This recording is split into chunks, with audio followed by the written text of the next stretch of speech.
Ayah mencari stokin.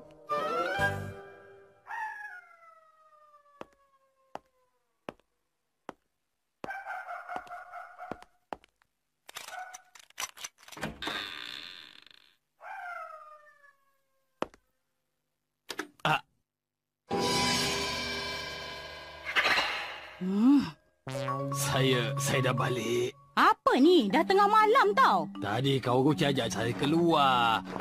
Aduh. Nah. Tapi saya memang cuba nak balik.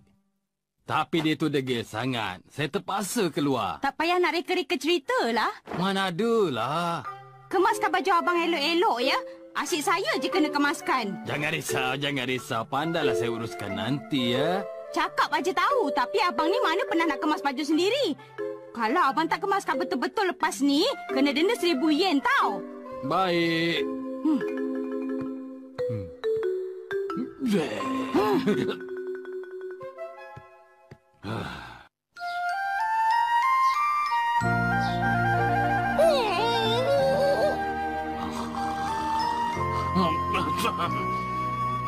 Sejuknya.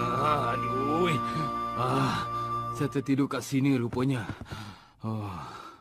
Oh, ya. Sebelum saya bangun tidur, baik saya masukkan baju ke dalam mesin basuh. Selamat pagi. Abang tertidur kat sini ke?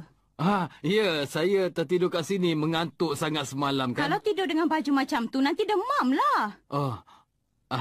Tak apalah. Abang ni.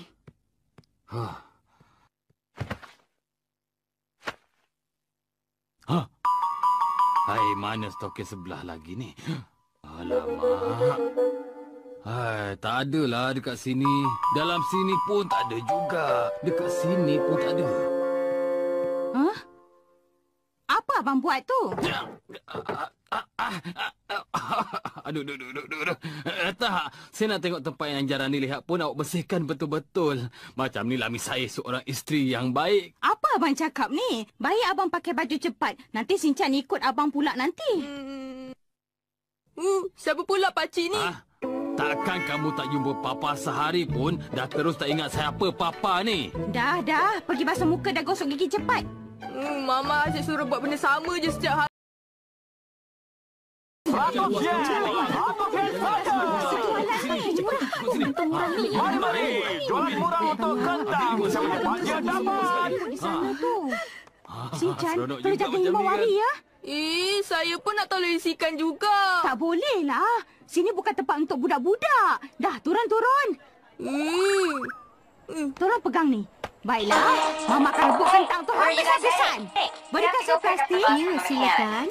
Mama jangan mengalah. Gunakan semua lembar yang terkumpul tu.